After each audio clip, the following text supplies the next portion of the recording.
Class को। और बेटा पहले हम प्रीवियस क्लास को एक बार जल्दी से रिकॉल करेंगे कि हमने प्रीवियस क्लास में जो है क्या करा था। जैसे आपको पता है मैं इकोनॉमिक रिफॉर्म्स पे आपको लेकर गया था जी 1991 वाले, और हमने वो है ऑलमोस्ट इंट्रोडक्शन तो खत्म कर लिया था, हमें मेन रिफॉर्म्स पे जाना है। एक बार भाई पहले आ जाते हैं स्टार्टिंग से। बेटा पहले मैंने आपको बताया था इस चैप्टर में, मैंने आपको एंशिएंट इंडिया के बारे में डिस्कस करा था कि एंशिएंट इंडिया में क्या इकोनॉमी थी, क्या था क्या नहीं। उसके बाद हम गए थे प्री इंडिपेंडेंस में कि ब्रिटिशर्स का एरा जो था वो कैसा था, और ब्रिटिशर्स ने कौन कौन सी पॉलिसी जो है इंप्लीमेंट करी थी। जमींदारी सिस्टम करा था, डिस्क्रिमिनेटरी टैरिफ पॉलिसी करी थी, और इंडिया के एग्रीकल्चर और हैंडीक्राफ्ट की बैंड बजा दी थी। उसके बाद बेटा हम आगे गए थे और हमने आपको बताया था पोस्ट इंडिपेंडेंस एरा कि आफ्टर इंडिपेंडेंस जब इंडिया आया तो इंडिया ने क्या क्या पॉलिसी चेंज करी। उसने ग्रीन रेवोल्यूशन लाया, लैंड सीलिंग करी, लैंड रिफॉर्म्स करे, उसने आईपीआर लाया 1948, फिर आईपीआर लाया 1956, ऐसे करके उसने मल्टीपल चेंजेस करे, ये सारे मैंने आपको पढ़ाए। इसके बाद हम गए early liberalisation which is 1980s वाले एरा में, जिसमें गवर्नमेंट को अपनी मिस्टेक का रियलाइजेशन हुआ। उन्हें पता लगा कि पब्लिक सेक्टर को सारा रोल देना इज नॉट करेक्ट, तो उन्होंने धीरे धीरे अर्ली लिबरलाइजेशन में पब्लिक सेक्टर का रोल रिड्यूस करा, और वो रोल किसको डेलीगेट करा, प्राइवेट सेक्टर को। उन्होंने प्राइवेट को धीरे धीरे फ्रीडम देना स्टार्ट करा, डी लाइसेंसिंग स्टार्ट करी। और मैंने आपको बताया कि कुछ ये आपके 9 पॉइंट थे, हाँ 9 पॉइंट्स थे जो अर्ली लिबरलाइजेशन में हुए थे। डी लाइसेंसिंग करी थी, प्रोडक्ट डाइवर्सिफिकेशन करा था, एमआरटीपी की लिमिट चेंज कर दी थी, टैक्सेशन रिड्यूस कर दिया था, और मल्टी पॉइंट एक्साइज ड्यूटी को मॉड वैट बना दिया था, सेबी को स्टैब्लिश करा था, एक्सपोर्ट इंसेंटिव दिए थे, एक्सचेंज रेट को सही से करेक्ट करा था, और मल्टीपल चीजें करी थी, राइट। अब इसके बाद हम गए थे मेन मुद्दे पे विच इज इकोनॉमिक रिफॉर्म, जो हमारा आज का टॉपिक है। अब इकोनॉमिक रिफॉर्म्स 1991 की अगर मैं बात करूं तो पहले मैंने बताया कि ये रिफॉर्म्स पीवी नरसिम्हा राव और finance minister doctor Manmohan Singh लाए थे। इन रिफॉर्म्स को लाने की नीड या रीजंस क्या थे या पर्पस क्या थे, तो वो पर्पस ये थे बेटा, आइए मैम प्लीज। तो पर्पस ये थे कि भैया पहला तो पब्लिक सेक्टर का पुअर परफॉर्मेंस हो रहा था, हमारा बीओपी कॉन्टिन्यूसली किस में जा रहा था, डेफिसिट में, मतलब एक्सपोर्ट हो नहीं रहे थे, इंपोर्ट ज्यादा हो रहे थे, जिसकी वजह से फॉरेन करेंसी के रिजर्व्स क्या हो रहे थे, कम हो रहे थे, हमारा बजट डेफिसिट में जा रहा था, कॉन्टिन्यूसली इन्फ्लेशन हो रही थी, गल्फ क्राइसिस की वजह से हमें ऑयल की शॉर्टेज हो गई थी। और ये सारे रीजन है बेटा जिनकी वजह से हमें न्यू इकोनॉमिक रिफॉर्म्स को लाना पड़ा। फिर मैंने बताया न्यू इकोनॉमिक रिफॉर्म्स में हमने सोशलिस्ट मॉडल से चेंज करा मिक्स्ड इकोनॉमी में। मिक्स्ड इकोनॉमी मतलब जहां पे गवर्नमेंट प्राइवेट दोनों का रोल होगा, सारा रोल गवर्नमेंट का नहीं होगा। और लास्ट मैंने बताया ये greater market orientation and external forces, external openness करती है। यहां तक हमने रोका था। आज हमें थोड़ा इंट्रोडक्शन के एक दो पॉइंट और लिखने हैं, फिर हमें मेन रिफॉर्म्स पे जाना है कि इसमें क्या क्या रिफॉर्म्स हुए थे। मैं बार बार आपको बोल रहा हूं बेटा चैप्टर बहुत ही छोटा, बहुत ही सिंपल है, सिर्फ नोट्स पढ़ने हैं, सिर्फ नोट्स पढ़ने हैं, बुक में देखना भी नहीं। और अगर आपको डाउट हो रहा है तो आप एक बारी बुक को देख लीजिएगा, एक एक पॉइंट जो आप देखोगे बुक में, एवरीथिंग आपको नोट्स में मिलेगी। तो आपको सिर्फ नोट्स पढ़ने हैं एंड आपके 10 मार्क्स कंफर्म हो जाएंगे, श्योर श्योर, राइट। ये वो चैप्टर है जिसमें हम मार्क्स नहीं कटवा सकते, just like national income, just like business cycle, इनमें आपके मार्क्स नहीं कटेंगे। जस्ट लाइक इंटरनेशनल ट्रेड, इसके बाद जो चैप्टर आएगा इंटरनेशनल ट्रेड, भाई पेपर में डायरेक्ट क्वेश्चन आता है, अगर आपने पढ़ा है तो आएगा, नहीं पढ़ा तो नहीं आएगा, क्योंकि थ्योरी है लेजिट, कोई फैक्ट नहीं है, कोई कॉन्सेप्ट नहीं है। आगे बढ़े, चलिए अब हम स्टार्ट करते हैं। कितने पॉइंट हो गए थे, ये कौन सा पॉइंट था, 4 हो गए थे ना, हाँ जी। तो आप कंटिन्यू करेंगे मेरे साथ विद पॉइंट नंबर 5। बेटा मेरे साथ कंटिन्यू करना विद पॉइंट नंबर 5।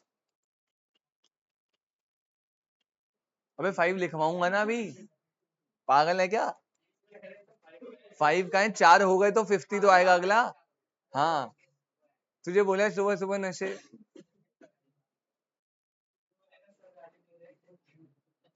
फिर बोलेगा सर गाली दे रहे। लिखो बेटा, 5th पॉइंट लिखना, the reforms popularly known as, लिखो लिखो खुद काम कुछ भी कर लो, the reforms popularly known as liberalization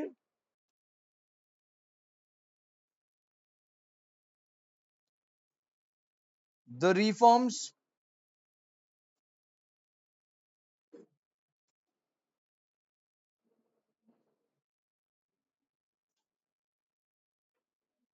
popularly known as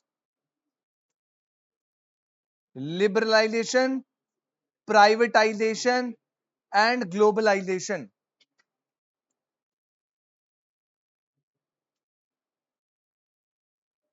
and had two major objectives, and had two major objectives. तो ये जो रिफॉर्म्स थे एलपीजी, इसके दो मेजर ऑब्जेक्टिव्स थे, and have two major objectives. Number one,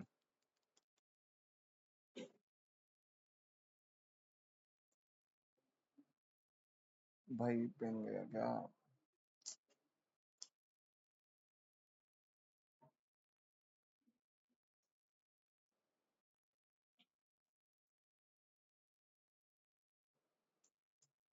number one लिखना,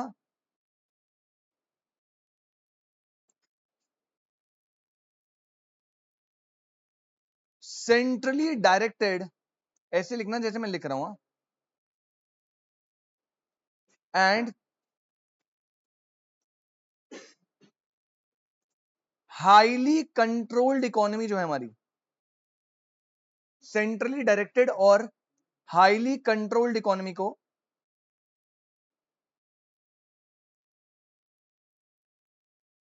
convert करना था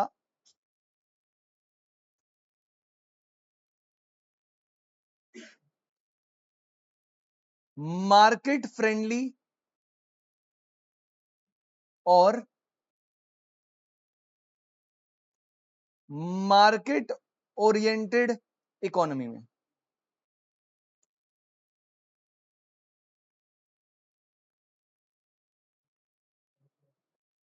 यह आपका पहला पॉइंट है बेटा, एलपीजी का पहला objective.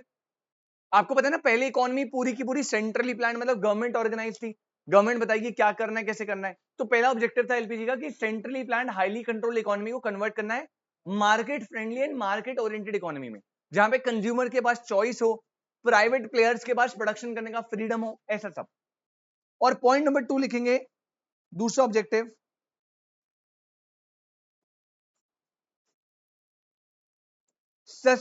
substantial reduction in fiscal deficit,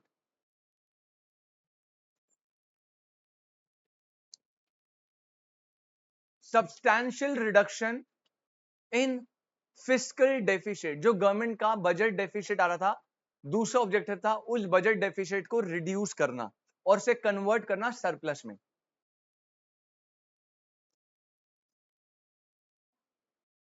substantial reduction in fiscal deficit. पहले बताओ भाई, यहां तक कोई डाउट? ये पॉइंट नंबर 5 था। नेक्स्ट आइए पॉइंट नंबर 6 पे।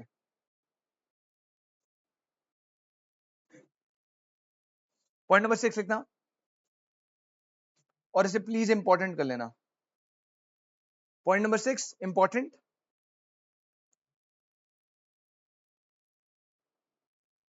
the policies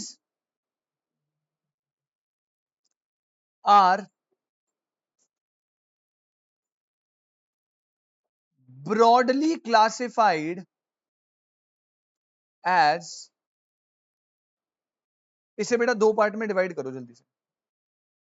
यहां पे हमने पॉलिसी को दो पार्ट में क्लासिफाई करा था, तो दो पार्ट्स में डिवाइड करना।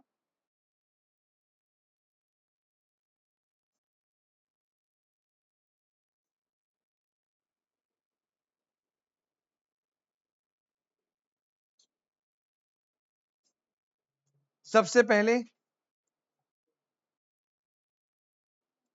स्टेबलाइजेशन मेजर्स, पहले लिखेंगे बेटा स्टेबलाइजेशन मेजर्स, और सेकंड लिखना स्ट्रक्चरल रिफॉर्म मेजर्स,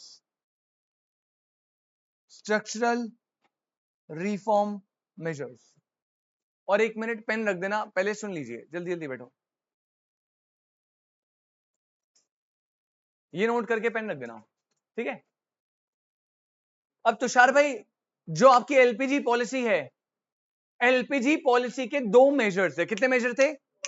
एक होता है स्टेबलाइजेशन मेजर और एक होता है स्ट्रक्चरल रिफॉर्म मेजर। अब इनमें डिफरेंस क्या होता है श्वेता जी समझो। बेटा मान लीजिए अगर कोई स्टूडेंट है, नहीं भाई कोई स्टूडेंट है ठीक है, वो कॉन्टिन्यूसली फेल हो रहा है, कॉन्टिन्यूसली तुम्हारी तरह है, मतलब तुम्हारी हर टेस्ट में फेल फेल फेल, 20 में से 1 नंबर 2 नंबर फेल हो रहा है कॉन्टिन्यूसली, ठीक है, मतलब वो नालायक है। तो मेरा पहला गोल, मेरा पहला जो अप्रोच होगा उस स्टूडेंट के लिए वो क्या होगा समैरा जी, कि मैं उसे टॉप करवा दूं या मैं उसे एटलीस्ट इतने पे फोकस करवा दूं जो वो पास हो जाए, पास हो जाए। मतलब पहले कोई भी बंदा जो नेगेटिव में है वो कोशिश करता है कि मैं अपने ब्रेक इवन पे अचीव कर लूं, मतलब मैं स्टेबलाइज हो जाऊं। अगर मैं नीचे जा रहा हूं तो मेरा डाउनफॉल रुक जाए, पहले तो कोशिश यही होगी। ये है कि लास्ट ईयर अगर मुझे इतना लॉस हुआ था तो इस ईयर उससे ज्यादा लॉस ना हो, राइट। तो स्टेबलाइजेशन मेजर जो है ना वो याद रखना वो होते हैं शॉर्ट टर्म मेजर। कौन से मेजर? पेपर में आएगा पक्का, ठीक है, इंपॉर्टेंट है।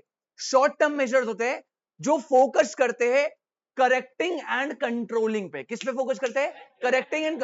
ये ग्रोथ नहीं करता, ये कहता है जब इकोनॉमी नीचे जा रही है तो पहले फोकस करो कि ऐसी पॉलिसीज बने जिससे वो और नीचे ना जा पाए, उसे स्टेबलाइज कर लो।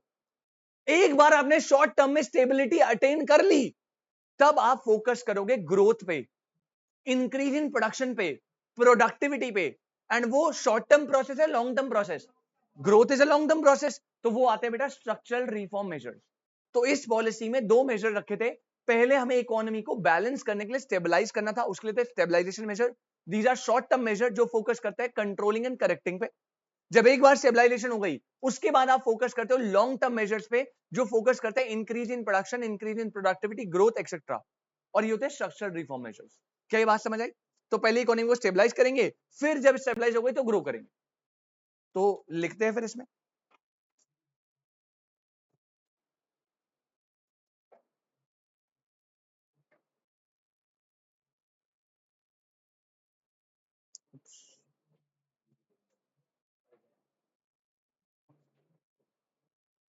स्टेबलाइजेशन मेजर्स में लिखेंगे बेटा पहला पॉइंट लिखेंगे शॉर्ट टर्म मेजर्स। ये होते हैं शॉर्ट टर्म मेजर्स और ये फोकस करते हैं किस पे? Correcting adverse BOP. कि आपका जो बैलेंस ऑफ पेमेंट है ना उसमें एडवर्स यानी डेफिशिट ना है, मतलब ऐसा ना हो कि एक्सपोर्ट कम हो रहा है इंपोर्ट ज्यादा, एटलीस्ट बैलेंस रहे, तो उसे करेक्ट करना है। एंड सेकंड है कंट्रोलिंग इन्फ्लेशन। ये इसके 2 प्राइमरी ऑब्जेक्टिव होते हैं स्टेबलाइजेशन मेजर के। लेकिन स्ट्रक्चरल रिफॉर्म मेजर्स कैसे होते हैं बेटा? शॉर्ट टर्म या long term? These are long term measures जिनका गोल होता है क्या?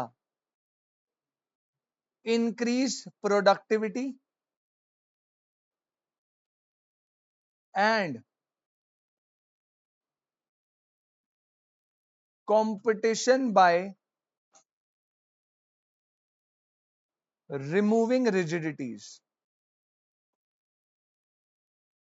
ब्रैकेट में लिखना ग्रोथ की बात करें, प्रोडक्टिविटी बढ़ानी है, कंपटीशन हेल्दी करना है, दैट्स इट।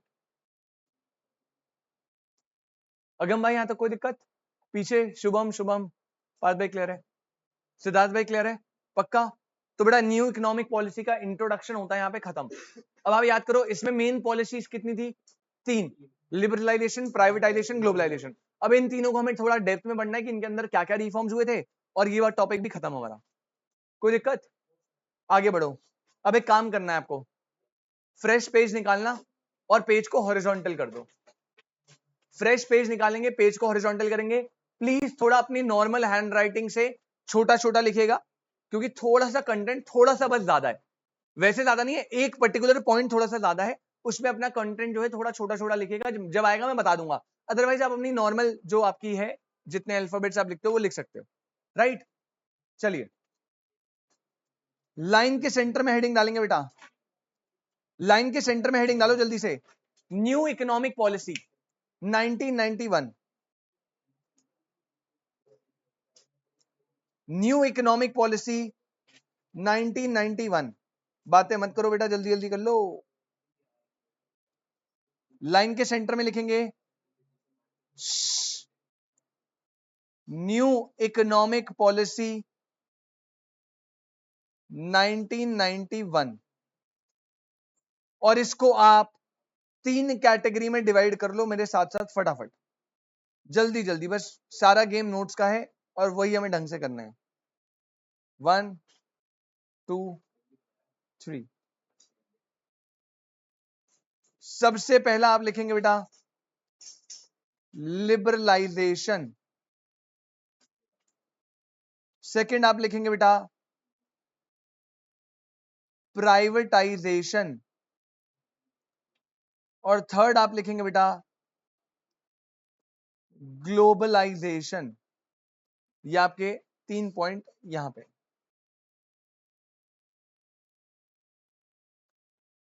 इनके बारे में डेफिनेशन सबसे पहले प्राइवेटाइजेशन में लिखेंगे, सॉरी लिबरलाइजेशन में, remove slash reduce the restriction और barrier on the private sector. बेटा लिबरलाइजेशन का मतलब होता है प्राइवेट सेक्टर को फ्रीडम देना। अब वो कैसे देंगे? गवर्नमेंट सेक्टर का रोल कम कर दो और प्राइवेट सेक्टर का रोल बढ़ा दो। लाइसेंसिंग या तो कई जगह हटाई दो या रिड्यूस कर दो, जो उन पे बैरियर्स है उन्हें फ्रीडम दो। ये सब होता है लिबरलाइजेशन। लिबरलाइजेशन का सिंपल शब्दों में मतलब है freedom to private sector. Second होता है प्राइवेटाइजेशन, ये आपने सुना होगा बचपन में, डिसइन्वेस्टमेंट। अशरफ भाई प्राइवेटाइजेशन मतलब होता है जो कंपनी, जो गवर्नमेंट कंपनी लॉस इनकर कर रही है उसे क्यों चला रहे हो, उसे आप बेच के किसको दे दो? Private sector. जैसे अभी टाटा के पास गया था एयर इंडिया, वो प्राइवेटाइजेशन था। गवर्नमेंट कंपनी भाई लॉस में चल रही थी, नहीं हैंडल हो रही, बेच के टाटा ने खरीद ली। ठीक है, ओएनजीसी का भी प्राइवेटाइजेशन हुआ है। तो प्राइवेटाइजेशन होता है गवर्नमेंट कंपनी जब बेच के आप प्राइवेट सेक्टर को दे देते हो।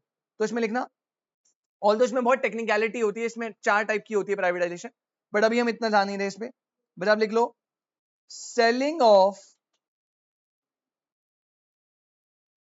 Ownership comma management and control of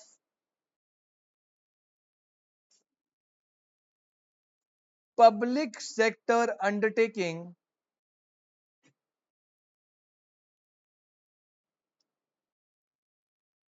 to the private sector, this is called privatisation. और लास्ट पॉइंट है आपका ग्लोबलाइजेशन। अब ग्लोबलाइजेशन क्या होता है दीपक भाई? ग्लोबलाइजेशन मतलब होता है अपनी कंट्री के बॉर्डर्स को ओपन करिए ताकि रेस्ट ऑफ द वर्ल्ड के साथ अच्छा ट्रेड हो पाए। टैक्सेस को कम करो ताकि रेस्ट ऑफ द वर्ल्ड के साथ अच्छा ट्रेड हो पाए। मतलब आपको ना अपनी इकोनॉमी को खोलना है ताकि बाहर के लोग आपकी इकोनॉमी में आ सके, आप बाहर की इकोनॉमी में जा सके। तो ग्लोबलाइजेशन क्या है इसमें लिख लो integration of domestic economy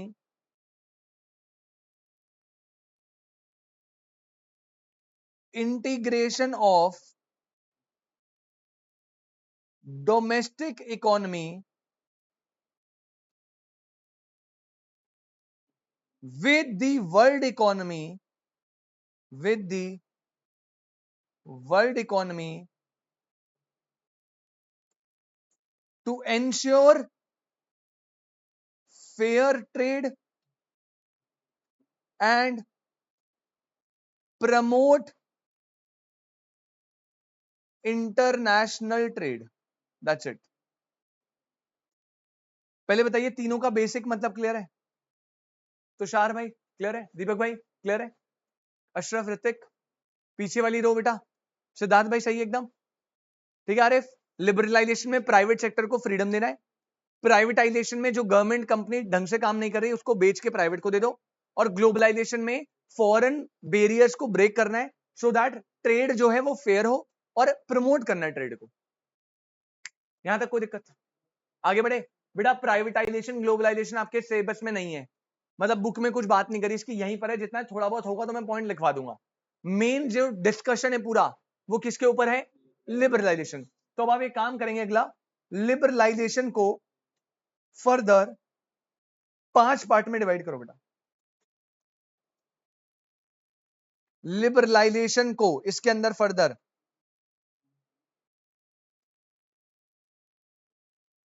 5 part बनाइएगा लिबरलाइजेशन के।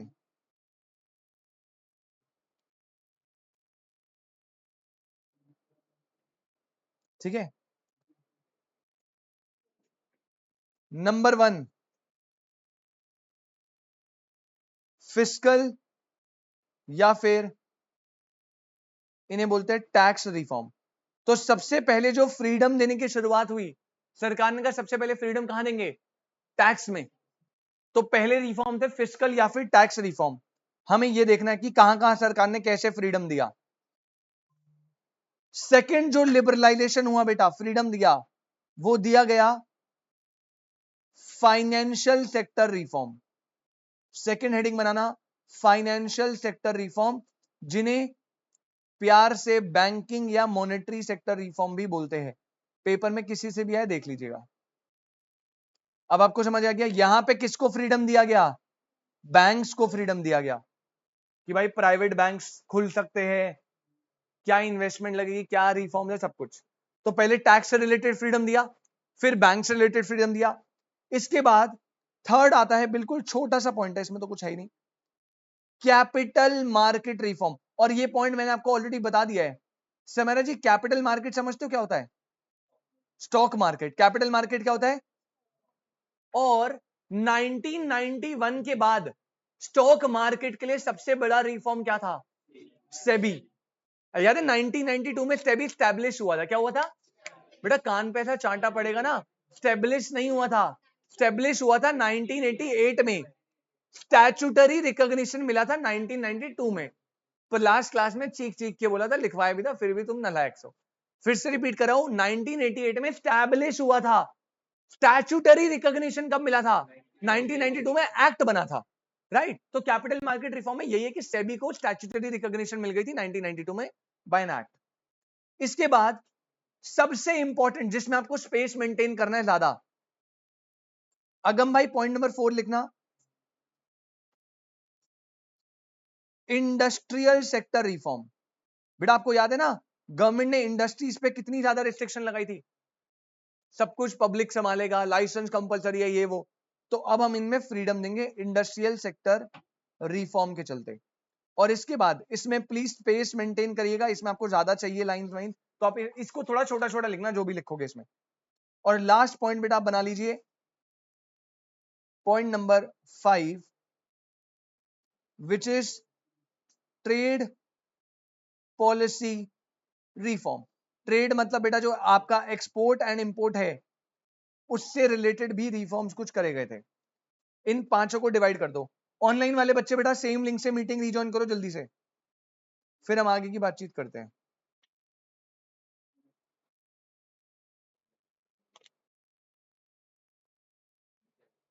ध्रुव भाई लिखा, पांचों पॉइंट डन। आ जाओ भाई फिर।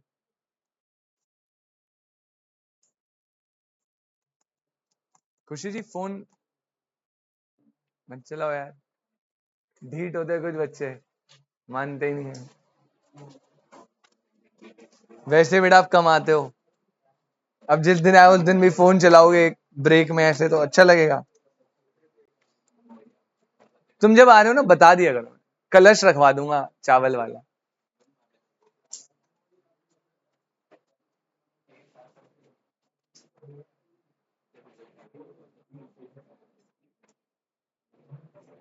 तुम्हें लग रहा है तुम्हारा पेपर जनवरी में, मतलब अगले 1 महीने बाद ही है? फट रही है ना, अब फट रही है ना। कौन सी, वेनम? वेनम देखने जाना है? मेरे साथ चल रहे भाई, मुझे भी जाना है, कोई चल नहीं रहा मेरे साथ। अच्छी नहीं है?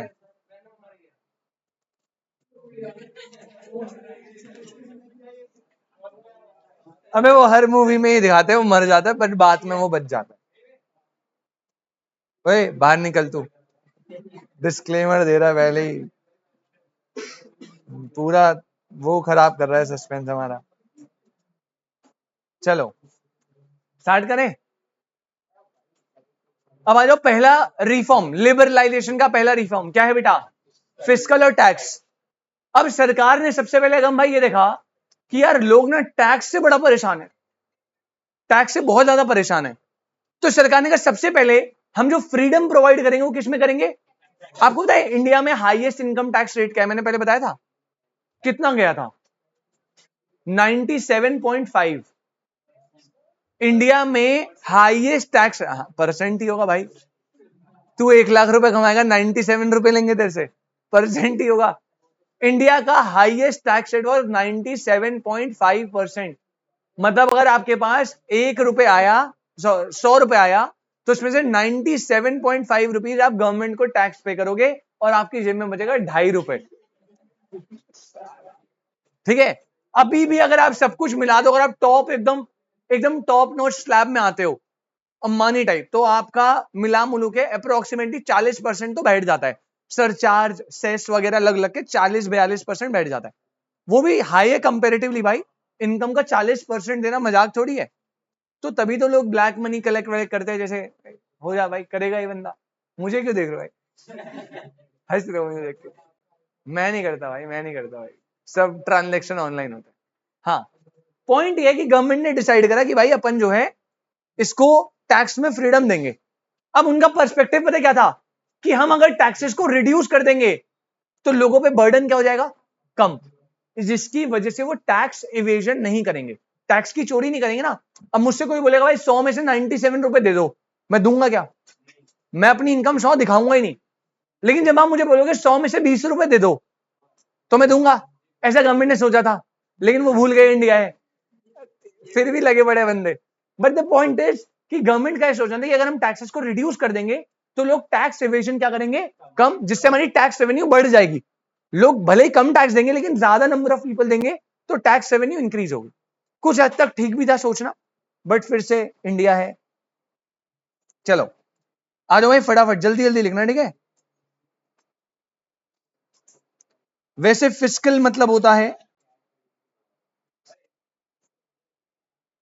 फिस्कल को ब्रैकेट में कर लो, फिस्कल या टैक्स रिफॉर्म बोलते हैं। इसमें फिस्कल का मतलब होता है government expenditure and government receipt. Fiscal का मतलब होता है गवर्नमेंट एक्सपेंडिचर। आज क्या हो गया सर? कौन बच जाता है सर? कोई नहीं बचता भाई। Government expenditure and government receipt. भाई रिफॉर्म लिख लो उसके अंदर, पहला रिफॉर्म नंबर 1, ठीक है। टोटल 6-7 पॉइंट है, छोटे छोटे पॉइंट पॉइंट है, तो आप देख लेना स्पेसिंग। सबसे पहला लिखो, बातें मत करो, introduction of stable and transparent tax structure. सरकार ने सबसे पहले यह कोशिश करी कि हम टैक्स स्ट्रक्चर को स्टेबल और ट्रांसपेरेंट बनाएं, ठीक है। ऐसा उन्होंने कोशिश करा। अभी भी आप टैक्स पढ़ोगे इंटर में, आपको पता लगेगा कितना स्टेबल और कितना ट्रांसपेरेंट, मजा आ जाएगा आपको, ठीक है। तो आप पढ़ेंगे, इट इज कॉम्प्लिकेटेड अभी भी, बट कोशिश उन्होंने करी सिंप्लीफाई हो, स्टेबल हो, ट्रांसपेरेंट हो, सो दैट लोगों को भरोसा बने और लोग टैक्स पे करना स्टार्ट करें। सेकेंड रिफॉर्म करा उन्होंने, एंश्योर बेटर टैक्स कंप्लायंस। अब टैक्स कंप्लायंस क्या होते हैं बेटा? अब मैं थोड़ा आपको बता देता हूं।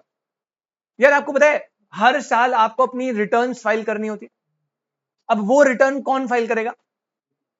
नहीं, कोई भी कर सकता है। आप चाहो आप कर दोगे, अगर आपको आता है तो, रूल्स वगैरह पता है तो, ऐसा कोई पंगा नहीं है। लेकिन क्या तुम्हें टैक्सेशन की नॉलेज है? क्या तुम इस कॉम्प्लिकेटेड प्रोसेस को समझते हो? देखो, अगर नील रिटर्न फाइल करनी है तब तो कुछ नहीं है, 0-0 भर दोगे। लेकिन अगर आपने हाई स्लैब रेट वाला बंदा पकड़ा हुआ गई जिसकी इनकम 10 लाख से ऊपर है, अब आपको उसके टैक्स को प्लान करना पड़ेगा ना, आपको उसकी डिडक्शन दिलवानी पड़ेगी।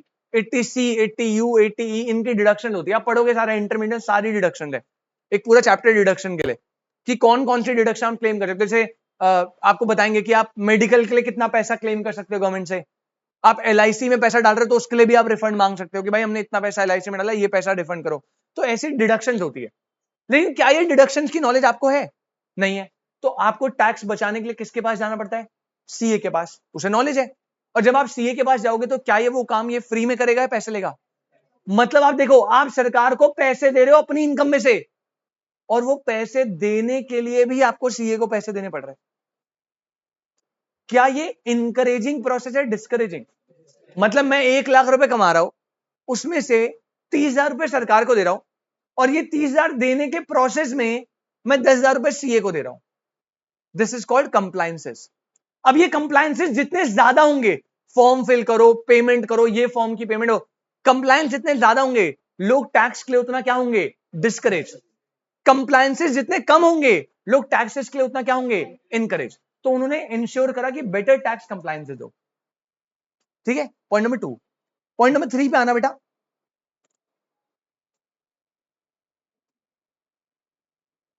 कर्ब on, CURB, curb on government expenditure.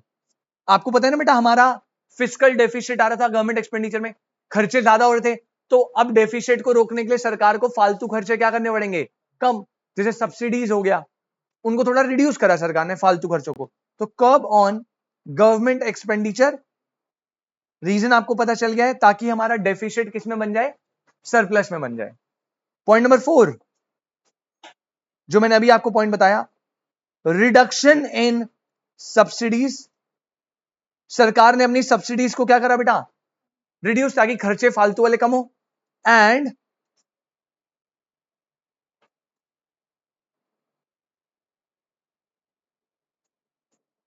abolition of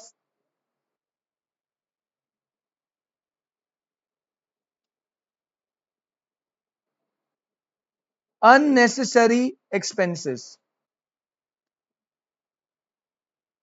फालतू एक्सपेंसेस को भी अबॉलिश करा। नेक्स्ट,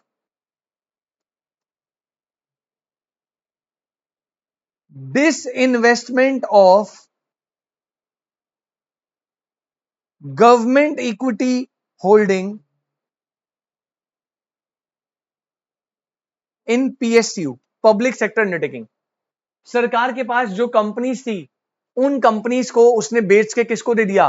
प्राइवेट सेक्टर को। क्योंकि सरकार को समझ आया भैया हमारा काम है एडमिनिस्ट्रेशन करना, हम कंपनी चलाने नहीं बैठे यहां पे। तो सरकार ने धीरे धीरे जो अपने गवर्नमेंट इक्विटीज है उन्हें डिसइन्वेस्ट करा, मतलब सेल करके किसको दिया? प्राइवेट, सो दैट उन पे रिलैक्सेशन हो जाए और वो कंट्री का एडमिनिस्ट्रेशन ढंग से संभाल पाए। और लास्ट पॉइंट लिख लो बेटा, एनकरेजिंग प्राइवेट सेक्टर पार्टिसिपेशन।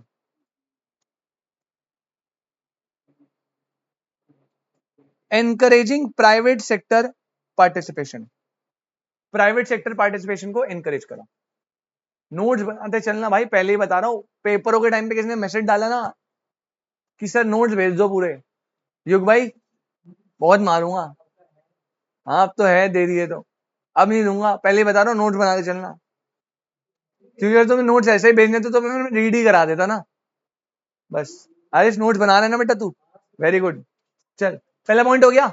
आ गया वो सेकंड पे। अब ये कौन से फ्रीडम से बेटा? फाइनेंशियल। अब ये बैंकिंग से रिलेटेड है। ज्योति जी आपको पता है, बैंक जो होते हैं वो किसी भी कंट्री के कोर होते हैं। अगर आपका बैंकिंग सेक्टर ग्रो कर रहा है तो इकोनॉमी अच्छे से चलेगी, और बैंकिंग सेक्टर तभी ग्रो करेगा जब प्राइवेट सेक्टर होगा। आज से 20 साल पहले अब सरकारी बैंक थे जब ज्यादातर, तो अब जाओ सरकारी बैंक में बेटा, जब तक आपकी चप्पलें नहीं घिसवाएंगे वो ढंग से, तब तक आपका काम नहीं होगा वहां पे। अब तो वैसे बहुत सही है, अब तो ऐसा नहीं है, अब तो गवर्नमेंट बैंक बहुत बेटर हो गए। लेकिन पहले वो क्या करेंगे गवर्नमेंट बैंक में, अब तो छोटे होंगे तब। अब मेरे 2 अकाउंट है, एक प्राइवेट में, गवर्नमेंट में। जब मैं गवर्नमेंट में जाता हूँ ना, तो भाई वहां जाओ, पहले उनसे फॉर्म मांगो, वो फॉर्म देंगे। नहीं नहीं, वो तो वो घिसवा देंगे तेरे को। फॉर्म लिया तूने, फिर तू वहां से पेन भी नहीं मांग सकता उनसे, पेन भी तुझे ही ले जाना पड़ेगा। अबे वो चुरा लेते हैं लोग तेरे जैसे। अब धागे नहीं बजा होता भाई। हाँ ये भी होता है, लंच भी ब्रेक। भाई पेन है नहीं वहां पे, फिर मैं जाता था अपने घर पेन लेने, फिर पेन लेकर वापस आया, तो फॉर्म भर दिया, फिर फॉर्म दिया, फिर वो बताते थे कि इसमें तो ये वाला डॉक्यूमेंट आपने लगाया नहीं, पहले नहीं बताया फॉर्म देने टाइम। फिर चलो आधार लगा दिया, फिर आधार ले गया, फिर उन्होंने कहा देखो यहाँ पे फोटो भी है, फोटो लगा के आओ, फिर फोटो लाओ, पहले 5-7 चक्कर लगाते थे, फिर कहते चलो काम होगा आपका, बता देंगे। नहीं नहीं भाई, अबे यार मैं तेरे से फॉर्म मांग रहा हूं, तो तू फॉर्म देके बताएगा ना कि ये कर देना। और आप प्राइवेट बैंक में जाओ, प्राइवेट बैंक में आपको जाके बस बताना होता है कि मुझे ये करवाना है, वो पेन भी खुद लाएगा अपनी जेब से, नहीं है तो दूसरे की जेब से, फॉर्म भी खुद लेकर आएगा। हाँ, नहीं वो नहीं करेगा, गंदे इंसान, फॉर्म भी खुद भरेगा। अगर आपके डॉक्यूमेंट है आपके पास तो ठीक है, वरना वो खुद अपने सिस्टम से डॉक्यूमेंट निकाल के प्रिंट आउट करके देगा आपको। समझ रहे हो आप? चाय वाय भी पूछ लेगा अगर तुम्हारी शक्ल अच्छी है तो। हाँ, तो डिफरेंस देख रहे हो सर्विसेज का?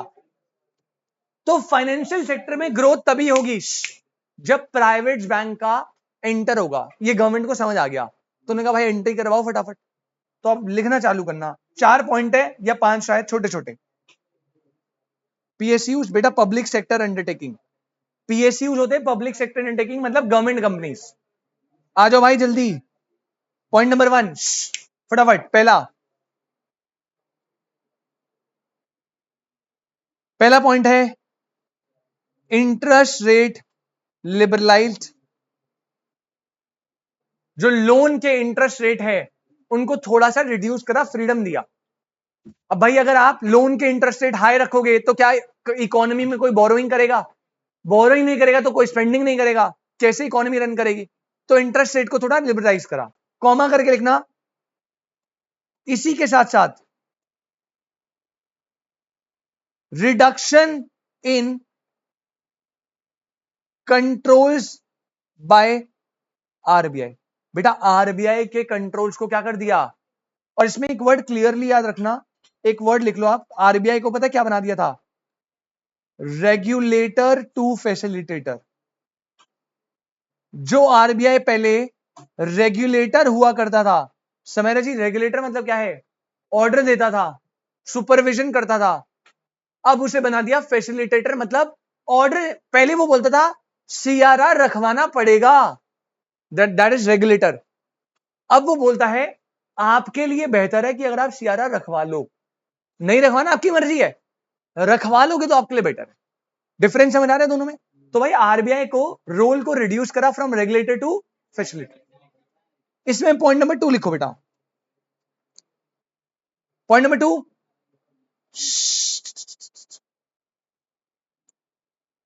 Opening of new private sector banks. अब पहले इंडिया में बैंक खोलना अलाउड नहीं था प्राइवेट सेक्टर को, अब एलपीजी में प्राइवेट सेक्टर बैंक्स को ओपन करा गया, कॉमा इसी के आगे लिखना एनकरेजिंग कंपटीशन, ठीक है जी, कॉमा फॉरेन बैंक्स को भी आने दिया and removal of administration control restriction, sorry. ये सेकंड पॉइंट में 3-4 पॉइंट है मिक्स होके, ठीक है? एडमिनिस्ट्रेटिव रिस्ट्रिक्शन, पहला प्राइवेट बैंक अलाउ कर दिए, दूसरा कंपटीशन इंकरेज करा बैंक्स में ताकि सर्विसेज बेटर हो कस्टमर के लिए, तीसरा फॉरेन बैंक्स भी अलाउड कर दिए। जैसे आपको पता है सिटी बैंक, सिटी बैंक सुना है? फॉरेन बैंक है। अमेरिकन एक्सप्रेस फॉरेन बैंक है। स्टैंडर्ड चार्टर्ड फॉरेन बैंक है। तुम नहीं सुना? तुम क्या सुनोगे? पंजाब नेशनल बैंक, सारा कर्नाटका बैंक, यही तो कांगड़ा बैंक, वो देखो तेरा अकाउंट ही होगा उसमें। हाँ, तो ये सारे फॉरेन बैंक्स हैं। इनमें आप जनरली वैसे तो अकाउंट खुला सकते हो, ऐसे कोई दिक्कत नहीं है, इनके क्रेडिट कार्ड वगैरह सब ले सकते हो, लेकिन ना सरचार्जेस और पेमेंट चार्जेस बहुत होते हैं, बहुत ज्यादा हाई होते हैं। तो अबे पागल है क्या? अमेरिकन एक्सप्रेस का कार्ड इतने का तो मैं स्वाइप नहीं करूंगा जितने के चार्ज लगा देंगे। और आप चांदनी चौक जाओ कभी, मेरे भैया भैया है उनके पास है, चांदनी चौक में वो कभी बंदे अमेरिकन एक्सप्रेस का क्रेडिट कार्ड स्वाइप ही नहीं करेंगे, करेंगे ही नहीं। आप किसी भी क्रेडिट कार्ड से पेमेंट कर दो, वैसे तो वो क्रेडिट कार्ड अलाउड ही नहीं करते, वो कैश ही रखते हैं ज्यादातर दुकानें, लेकिन अगर कोई फेमस बड़ी दुकान है जो क्रेडिट कार्ड रखता भी होगा, तो आप भैया अमेरिकन एक्सप्रेस का कार्ड निकाल दो एक बारी, फिर वो आपको 10 बहाने देगा कि भाई यहाँ पे मशीन खराब हो गई है, सर्वर नहीं चल रहा है, पेमेंट हमारा बैंक का सर्वर खराब है। वो लेगा ही नहीं, क्योंकि आपको क्रेडिट कार्ड का सीन पता है कैसे वर्क करता है। जब आप कार्ड को, जैसे मान लो मैं रिसीवर हूं, आप पेमेंट कर रहे हो, तो आपने मेरे को ईएमआई बना दी, मान लो आपने स्वाइप कर दिया कार्ड, तो बैंक क्या करेगा ना, बैंक वो पूरा अमाउंट मेरे अकाउंट में आज ही डाल देगा, और फिर ये आपकी और बैंक की आपस की बात है कि वो आपसे ईएमआई रिसीव कर रहा है। मतलब मेरे को पेमेंट आज ही मिल गई है, लेकिन इस सर्विस के ना बैंक 2% 1% चार्ज काटता है। मतलब 20,000 रुपए पूरे दिलवा दिए, और उसका 1% या 2% बैंक आज ही काट लेगा, 100 200 500 जो भी काटेगा। अमेरिकन एक्सप्रेस में ये रेट बहुत हाई होता है, मेरे को श्योर नहीं है, बट शायद 10 या 20%। तो अगर आप 1 लाख की पेमेंट क्रेडिट कार्ड से स्वाइप कर रहे हो, तो भाई 10,000 रुपए तो बैंक ने ऑलरेडी काट लिए। नॉर्मली शायद 1% होता है जो हमारी बाहर मशीन है, या शायद 2%, वहां 10 लग रहा है। क्यों कोई स्वाइप करवाएगा क्रेडिट कार्ड? ये चीज है। चलो, तो ये हो गया। पॉइंट नंबर 3 आओ जल्दी से।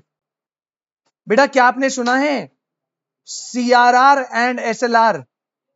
सुना है ना? हाँ, सुना सुना तो लग रहा है कुछ। बेटा इनको रिड्यूस कर दिया। समेरा जी क्यों रिड्यूस करा? अगर बैंक रिजर्व कम रखेंगे तो उनकी लेंडिंग कैपेसिटी क्या हो जाएगी? ज्यादा। तो मनी सर्कुलेट ज्यादा होगा इकोनॉमी में, ग्रो करेगी इकोनॉमी। तो CRR SLR जो है, जिसे कंबाइंड होकर RRR बोलते थे, आपको याद है, रिक्वायर्ड रिजर्व रेशियो, उसको रिड्यूस कर दिया। Third point. और लास्ट बेटा फोर्थ पॉइंट लिख लो, बैंक ब्रांच लाइसेंसिंग पॉलिसी। यार देखो, इस चैप्टर में ना कुछ ऐसा टेक्निकल नहीं है जो मैं आपको बताऊं या समझाऊं या कुछ, बस वही आपको सुनना है, थियोरेटिकल है। ठीक है, 20-25 मिनट और है, बस ये खत्म करा के क्लास खत्म करूंगा आज की, ज्यादा ना हो जाए आपके लिए। बैंक ब्रांच लाइसेंसिंग पॉलिसी में फ्रीडम दिया। क्या दिया बेटा? अब इसमें क्या था सर, मैं आपको बता देता हूं। ज्योति जी, अगर आपको पहले बैंक की ब्रांच ओपन करनी है, बैंक ओपन नहीं करना, जब आपने बैंक ओपन करा पहली बार, तो आप लाइसेंस लोगे, लेना भी चाहिए, बिल्कुल सही है, आज भी लेना पड़ता है। लेकिन अब मुझे अपना एक्सपेंशन करना है ब्रांच का। एक मेरी ब्रांच कालका जी में है, मैं चाहता हूं अमर कॉलोनी में नई ब्रांच खुले। पहले इस काम के लिए आपको आरबीआई के परमिशन एंड लाइसेंसिंग लेने पड़ते थे। नया बैंक खोल रहे हो तब तो ले लो, ब्रांच भी खोल रहे हो। अब एक बात बताओ, एक बैंक तो कितनी ब्रांच खोलेगा भाई? हजार, जैसे HDFC है भाई, 5,00,000 ब्रांच होगी उसकी इंडिया में शायद, तो वो 5,000 बार लाइसेंस लेगा? अब पागल हो क्या? ऐसे थोड़ी पॉसिबल है। तो बेटा जो बैंक ब्रांच लाइसेंसिंग पॉलिसी, उसमें क्या दिया? अब बैंक काफी सारे काम कर सकते हैं, including branch opening without licensing या विदाउट अप्रूवल ऑफ आरबीआई। कुछ काम के लिए आज भी आपको लाइसेंस अप्रूवल लेना पड़ेगा, बट ब्रांच ओपनिंग के लिए उसमें फ्रीडम दी। समझ आता है? Very good. नेक्स्ट आइए बेटा, पॉइंट नंबर 3। जल्दी जल्दी आना, जल्दी जल्दी। पॉइंट नंबर 3 एक ही पॉइंट है। क्या समेरा जी, जल्दी बताओ। Capital market reform, stock market क्या, सेबी आया? सेबी आया या स्टैट्यूटरी रिकॉग्निशन मिला? स्टैट्यूटरी रिकॉग्निशन मिला। तो भैया लिख लो, एक ही पॉइंट है। SEBI setup 1988 as a non statutory body. बेटा अभी क्या इसका कोई एक्ट बना था? नहीं बना था अभी कोई एक्ट। अभी बस ये नॉन स्टैट्यूटरी बॉडी था, एक्ट नहीं है तो पावर नहीं है, सीधी बात। बाद में जाके इसको पावर मिली, तो आप लिख लेना इसी के आगे, इसी में लिख लेना, ये क्या है? इंडिपेंडेंट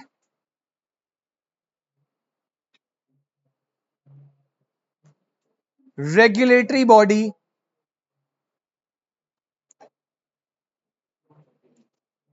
बेटा बातें मत करो यार, पीछे वाले यार तुम। क्या भाई? प्रूडेंशियल नॉर्म्स, ये कहां पे पढ़ा आपने? या आप पढ़ोगे ऑडिट में। अब ये थोड़ा ना टेक्निकल हो जाएगा बेटा। ये तुम्हारे उसमें वर्ड था, नोट्स में होगा, लेकिन मैंने बताया नहीं था। पता है क्यों नहीं बताया था? जब सर आपको ऑडिट पढ़ाएंगे ना ग्रुप 2 में, तो वहां पे एक चैप्टर आएगा ऑडिट ऑफ बैंक्स। ठीक है, अबे यार वो टर्म आ जाती है ना। तो बैंकिंग के केस में ना आरबीआई कुछ गाइडलाइंस देता है कि बैंक को ये ऐसे मानना है, ऐसे नहीं मानना है, ये मानना है, उन्हें बोलते हैं प्रूडेंशियल नॉर्म्स। प्रूडेंशियल नॉर्म्स में एक पॉइंट आता है non performing asset, NPA. Audit में आपको वो पढ़ाएंगे सर। तो बस अभी के लिए सिंपल समझ ले, आरबीआई कुछ गाइडलाइन इश्यू करता है बैंक्स के लिए, उन्हें प्रूडेंशियल नॉर्म्स बोलते हैं, सिंपल शब्दों में। Independent regulatory body for capital market, for capital market. और इसी के नीचे लिख लेना, इन 1992 सेबी को मिली स्टैट्यूटरी रिकॉग्निशन, एक्ट बन गया मतलब independent regulatory body for capital market.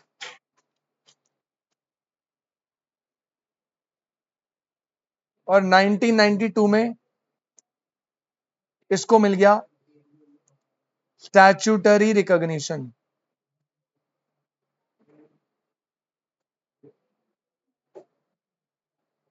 भाई यहां तक कोई दिक्कत परेशानी? पक्की बात? 3 लिबरलाइजेशन के पॉइंट खत्म कर लिए हमने। आगे बढ़ रहा हूं पॉइंट नंबर 4 पे।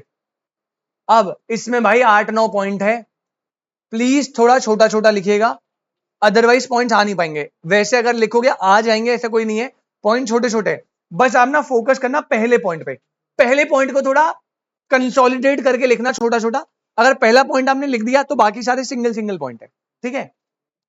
इंडस्ट्रियल सेक्टर रिफॉर्म, आपको ये पहले आया था क्या, आईपीआर 1948, उसको चेंज करके सेकंड आया था आईपीआर 1956।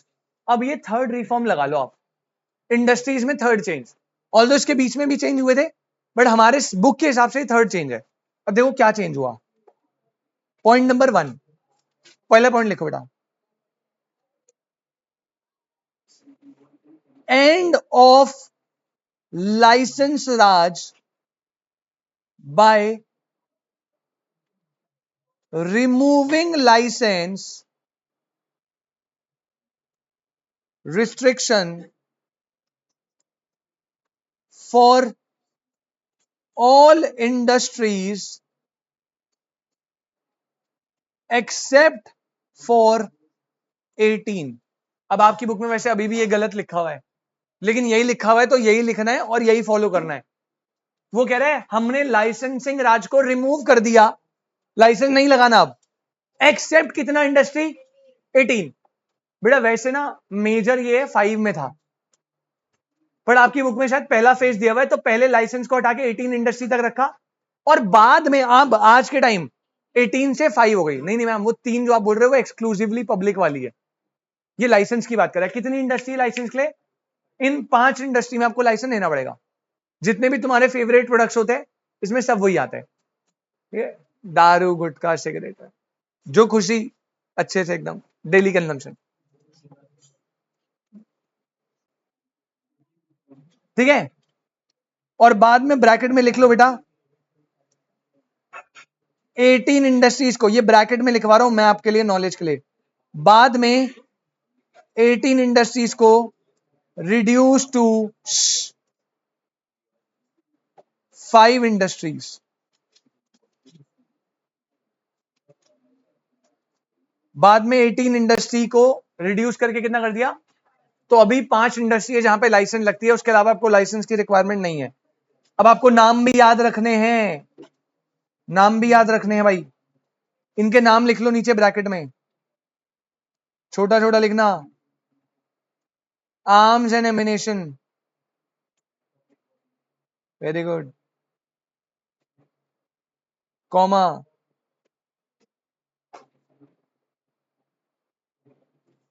एटॉमिक स्ट्रक्चर,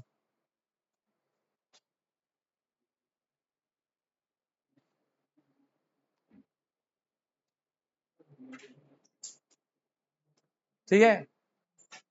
श्वेता जी का favourite narcotic drug,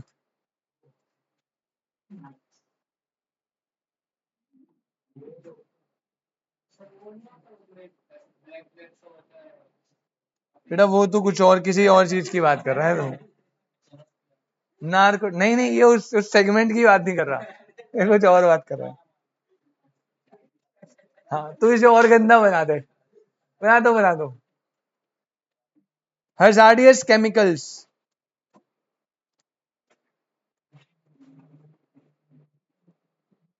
Samara ji का favourite alcoholic drinks,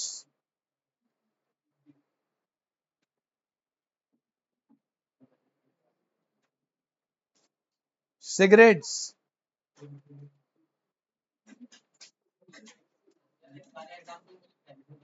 cigars, cough syrup आता है। हाँ, पता नहीं बेटा तू कहाँ रहता है। क्या, कौन से वाले? Traffic.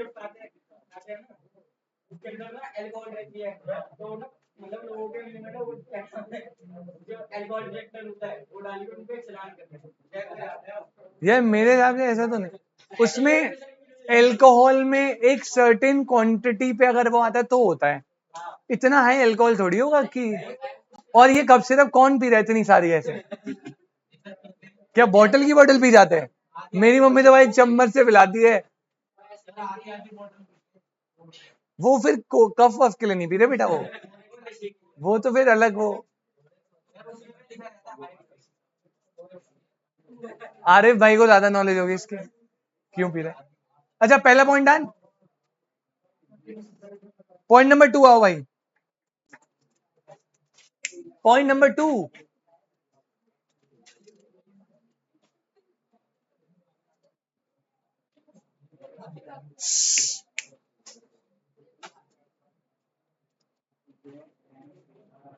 Industrial sector reform. Point number 2। अरे यार भाई शांत हो जाओ यार प्लीज। बेटा सेकंड पॉइंट लिखना, public sector role. Public sector role reduce to. यार बातें मत करो यार प्लीज भाई, पता नहीं बच्चों की तरह समझाना पड़ता है तुम्हें 10 बार। Public sector role reduce to 8 sectors, और बाद में 8 सेक्टर टू 2 सेक्टर। बेटा ये भी गलत है डेटा, पता नहीं बुक में क्यों लिखा है, लेकिन लिखा है यही फॉलो करना है। बाद में 8 to 3 हुआ था। आज भी इंडिया में, ये लाइसेंस की बात नहीं करा, 3 सेक्टर ऐसे हैं जहां पे सिर्फ कौन रह सकता है? पब्लिक, प्राइवेट को एंट्री नहीं है। एटॉमिक एनर्जी, आर्म्स एमिनेशन, और एक है आपका रेलवे। इसमें 2 लिखा हुआ है बुक में, तो अभी बुक में आंसर की में 2 ही लिखना, 2। अगर वो बोले कि पब्लिक सेक्टर रोल जो है उसको फाइनली कितने उस पर डाला था, तो 2 सेक्टर्स में, सिर्फ 2 सेक्टर्स है, एटॉमिक और रेलवे लिखा है शायद बुक में, ठीक है, बट एक्चुअल में 3 होता है। तो पहला लाइसेंसिंग रिड्यूस कर दीजिए 18 to 5, फिर दूसरा पब्लिक सेक्टर के रोल को रिड्यूस कर दिया था 8 सेक्टर्स पे, और बाद में 2 सेक्टर पे। एटॉमिक एंड रेलवे लिख लेना, आपकी बुक में जो लिखा है वो atomic railway, arms and ammunition उन्होंने नहीं डाला, पता नहीं क्यों। पॉइंट नंबर 3 लिखो। बेटा क्या आपको याद है MRTP एक्ट? लास्ट क्लास बताया था, monopoly and trade restrictive practices act, है ना, जो मोनोपोलीज बनने नहीं देता था, अनफेयर। हाँ बेटा इसको रिपिल कर दिया गया। रिपिल समझते हो? दूसरे लॉ में वर्ड होता है रिपिल। रिपिल मतलब होता है उसकी एग्जिस्टेंस खत्म कर देना, किसी भी एक्ट की। जैसे कंपनीज एक्ट 2013 आया, तो उसकी वजह से कंपनीज एक्ट 1956 क्या हो गया? रिपिल हो गया। REPEAL, companies act 2013। हाँ, MRTP को रिपिल कर दिया और उसकी जगह आया कॉम्पिटिशन एक्ट 2002, ठीक है। नेक्स्ट लिखो point,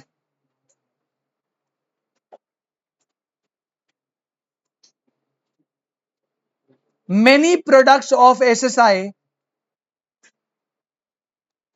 many products of SSI, small scale industries, were de-reserved, were de-reserved। अब यार इन्होंने ना पहले रिजर्वेशन वाला पॉइंट तो दिया नहीं, डी रिजर्वेशन का पॉइंट ये दे रहे हैं, क्या बताएंगे बच्चे को? डी रिजर्व, डी है वो, डी। अब सुन लीजिए क्या होता है ये। स्मॉल स्केल इंडस्ट्री पता क्या होती है? छोटी इंडस्ट्री, राइट। अब एक बात बताओ, छोटी इंडस्ट्री क्या बड़ी फर्म से कंपीट कर पाएगी? नहीं, सरकार को ही पता था, तो सरकार ने ना पहले छोटी इंडस्ट्रीज को प्रोटेक्ट करने के लिए रिजर्वेशन दिए थे। क्या दिए थे? रिजर्वेशन, कई तरह के, कि भाई कुछ प्रोडक्ट है वो एसएसआई बनाएंगे, जैसे बोल दिया कि रिमोट है ये एसएसआई बनाएंगी, लार्ज के लिए ये नहीं बना सकती, ऐसे प्रोटेक्शन के लिए रिजर्वेशन दिए थे। लेकिन बाद में समझ आया कि भाई कंपटीशन तो फेयर होना चाहिए, अब ऐसे रिजर्वेशन थोड़ी चलेगी। तो बाद में इस पॉलिसी में आते हुए एसएसआई के प्रोडक्ट्स को क्या कर दिया, सारी रिजर्वेशन हटा दी। अब इससे प्रॉब्लम ये हुई कि जो एसएसआई ग्रो कर रही थी वो एकदम से क्या हो गई, फॉल, क्योंकि बड़ी बड़ी फर्म्स भी एंटर हो गई उस इंडस्ट्री में। अब वो प्रोडक्ट बना रहे हैं बहुत बड़े लेवल पे, उन्हें इकोनॉमीज ऑफ स्केल का बेनिफिट मिल रहा है, कॉस्ट कम आ रही है तो बेच कम प्राइस में रहे, तो एसएसआई कंपीट नहीं कर पाई और एसएसआई में डिक्लाइन आने लग गया। ये उनका ऑल्दो रॉन्ग डिसीजन था, ये नहीं करना था उन्हें, पर उन्होंने कर दिया। तो एसएसआई के प्रोडक्ट को डी रिजर्व करा। 3 पॉइंट और बचे, इसके बाद नेक्स्ट लिखना, foreign direct investment, foreign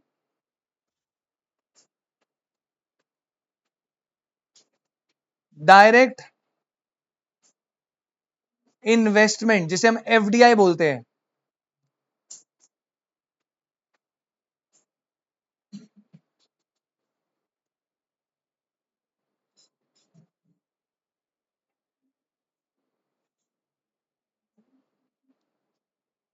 limit increase, FDI limit increase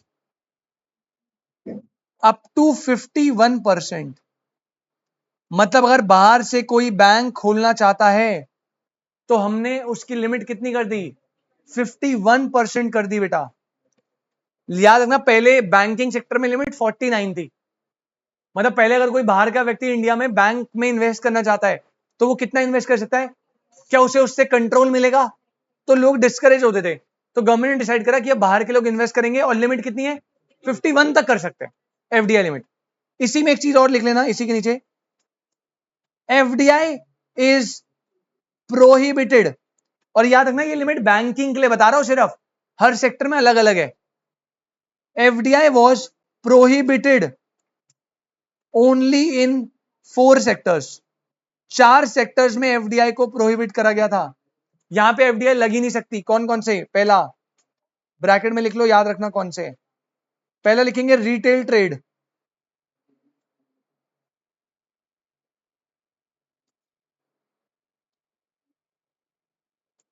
comma atomic energy, comma lottery, comma betting and gambling.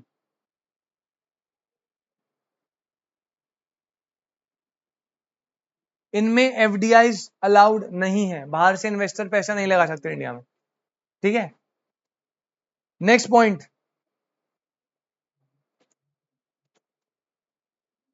Tariff rate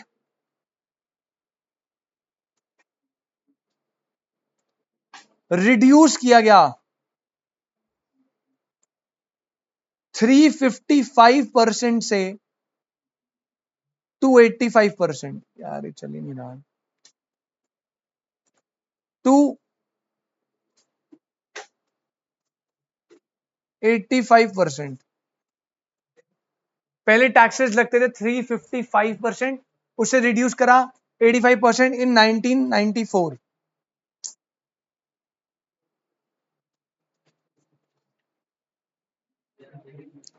in 1994 then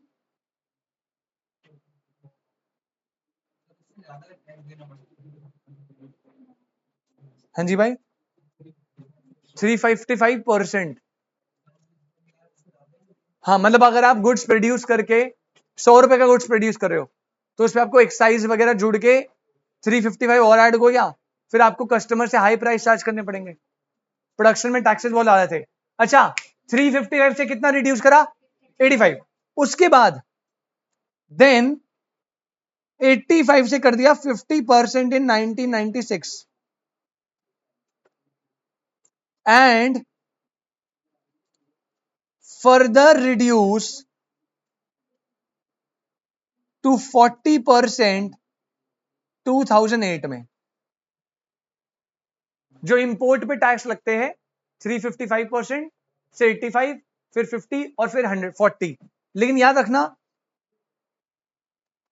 some exceptions है, वो आपकी बुक में क्लियरली एक एक्सेप्शन दिया है तो मैं लिख देता हूं, ऑटोमोबाइल में इट इज 100,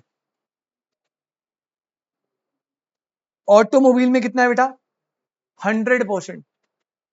तो जितनी भी सुपर कार्स होती है ना, ये इतनी एक्सपेंसिव है नहीं जितनी इंडिया में बन जाती है,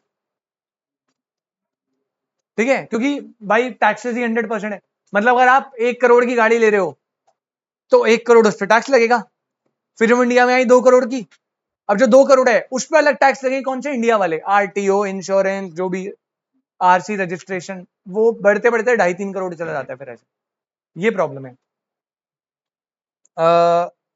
ठीक है, एक लास्ट पॉइंट और है, एक लास्ट पॉइंट और, एक ही लाइन का है।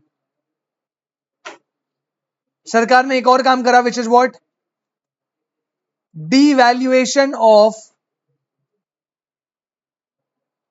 Indian rupee against dollar. बेटा डीवैल्यूएशन मतलब समझते हो क्या होता है, डीवैल्यूएशन मतलब होता है कि मान लो $1 की जो मार्केट वैल्यू है वो मार्केट में ट्रेड कर रहा है लेट्स अज्यूम 80 रुपीज का, लेकिन इंडियन गवर्नमेंट आई और इंडियन गवर्नमेंट कह रही है कि हम $1 के बदले आपको कितने रुपए देंगे 90, मार्केट रेट 80 है बट आप जानबूझ के ज्यादा दे रहे हो, तो आप अपनी करेंसी की वैल्यू को कम कर रहे हो। तो जब सरकार अपनी करेंसी की वैल्यू को कम करती है उसे बोलते हैं डीवैल्यू। अब ध्रुव क्वेश्चन ये आता है कि ऐसा क्यों होता है, बेटा ऐसा इसलिए होता है, ब्रैकेट में लिख लो, टू बूस्ट एक्सपोर्ट्स, ताकि एक्सपोर्ट्स क्या हो सके, बूस्ट। तुषार भाई पहले फॉरेनर आता था, वो हमसे $1 पे करता था और हम उसे 80 रुपीज के गुड्स देते थे। अब वही पर्सन आ रहा है $1 पे कर रहा है, हमें कितने गुड्स देने 90, तो क्वांटिटी ज्यादा बन गई, तो उसे लगेगा भाई इंडिया में तो चीप गुड्स है, वो प्रोडक्शन और डिमांड क्या करेगा, हमारी सेल्स बढ़ जाएगी, एक्सपोर्ट बूस्ट हो जाएंगे। तो जब आपको बूस्ट एक्सपोर्ट करने होते हैं तब आप ये करते हो जनरली, तो इंडिया ने उस टाइम पे करा था। भाई इंडस्ट्रियल सेक्टर के क्लियर है, सारे आप नोट करते चल रहे हो। पहला हमने करा कौन सा, फिस्कल, दूसरा कौन सा बैंकिंग, तीसरा कौन सा कैपिटल मार्केट स्टॉक मार्केट, और चौथा कौन सा मेन इंडस्ट्रियल है, इस पे फोकस रखना। अब लास्ट आ जाओ, इसमें 2-4 ही पॉइंट है छोटे से, ये खत्म करा के, लास्ट वाला खत्म करा के क्लास खत्म कर रहे। अगली क्लास हमारा एक ही काम बचेगा, क्या, 3 सेक्टर्स। लेकिन उससे पहले एक छोटा सा टॉपिक और है, नीति आयोग, नीति आयोग पे टॉपिक है वो डिस्कस करना है, और फिर 3 सेक्टर्स करवाने। आज आपका नेशनल इनकम का टेस्ट है क्लास के बाद, आ जाओ भाई, लास्ट आ जाओ, ट्रेड पॉलिसी रिफॉर्म, फटाफट से करेंगे, फटाफट से। हाँ हाँ अकाउंट्स क्लास, पहला पॉइंट लिखो, ट्रेड पॉलिसी, एक्सपोर्ट इंपोर्ट पे जो पॉलिसीज थी, सबसे पहले पहला लिखना quantitative restriction, quantitative restriction on export and import. बेटा इसे डिसमेंटल कर दिया, मतलब रिमूव कर दिया, इसे कोटा सिस्टम बोलते हैं। क्या बोलते हैं, पहले क्या होता था, पहले एक्सपोर्ट इंपोर्ट में ना टैक्स तो होता था, लेकिन क्वांटिटेटिव रिस्ट्रिक्शन होती थी कि मान लो आप एक साल में 10,000 किलो शुगर इंपोर्ट कर सकते हो, तो 10,000 इंपोर्ट कर लिया, उसके बाद आप इंपोर्ट कर ही नहीं सकते, बंद हो गया मामला। तो ये कोटा सिस्टम को डिसमेंटल कर दिया, अब कोई क्वांटिटी रिस्ट्रिक्शन नहीं है, टैक्स लगेगा इंपोर्ट पे, जितना क्वांटिटी मंगवाने उतना मंगवाओ। Point number 2,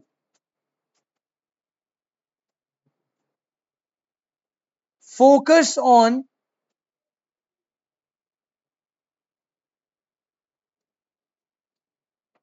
outward oriented regime,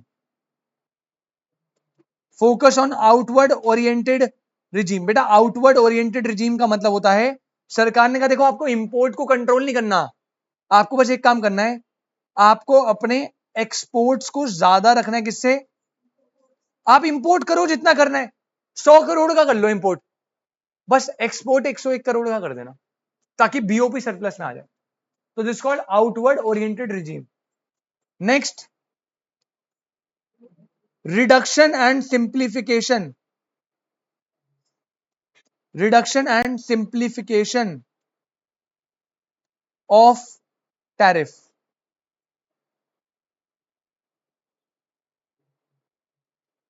बेटा जो टैक्स लगता है उसको रिड्यूस करा और सिंप्लीफाई करा। नेक्स्ट, इंपोर्ट लाइसेंसिंग,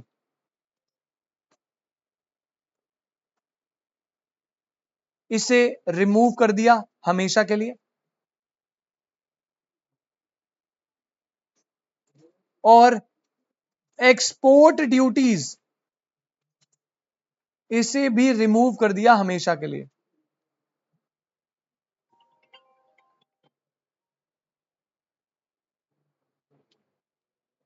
हाँ जी, प्लीज पॉइंट क्लियर सुन लेना।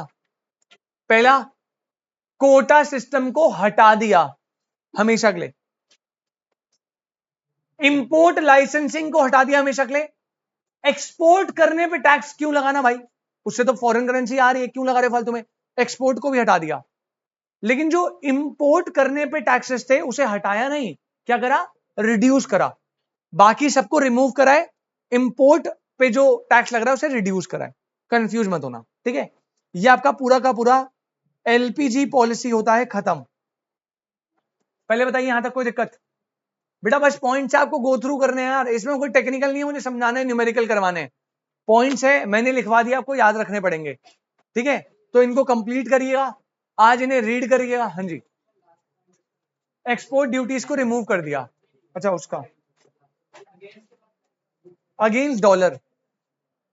भाई यहां तक कोई डाउट परेशानी? क्लियर है सारे बच्चों को? अगली क्लास बेटा नीति आयोग करेंगे, और नीति आयोग के बाद हम 3 सेक्टर्स करेंगे, प्राइमरी, सेकेंडरी, टर्सरी। कोशिश तो रहेगी कि अगली क्लास में से मुश्किल खत्म हो पाएगा, सेकेंडरी टर्सरी लंबे। चलो वो देखते हैं, संडे तक तो खत्म कर ही देंगे फॉर श्योर। भाई संडे को मैं, अच्छा हाँ, संडे को बिजनेस साइकिल नहीं है बेटा। संडे को आपकी ना लंबी क्लास होगी, 2.5 घंटे में भी, 2.5 घंटे तो लेके चलो। और इसमें हम करेंगे चैप्टर नंबर 1। चैप्टर नंबर 1 था ना इंट्रोडक्शन वाला पार्ट, वो हमने छोड़ा था, मैं तो कंज्यूमर से स्टार्ट करा। 5 नंबर का एक ही क्लास में खत्म करा दूंगा, ठीक है। वो भी ऐसा ही है, थियोरेटिकल, स्ट्रेट क्वेश्चन आते हैं एकदम डायरेक्ट। तो 5 नंबर का डन करेंगे संडे को, ठीक है भाई। चलिए मिलते हैं आपसे, अकाउंट्स क्लास लो, फिर नेशनल इनकम का टेस्ट देना आना।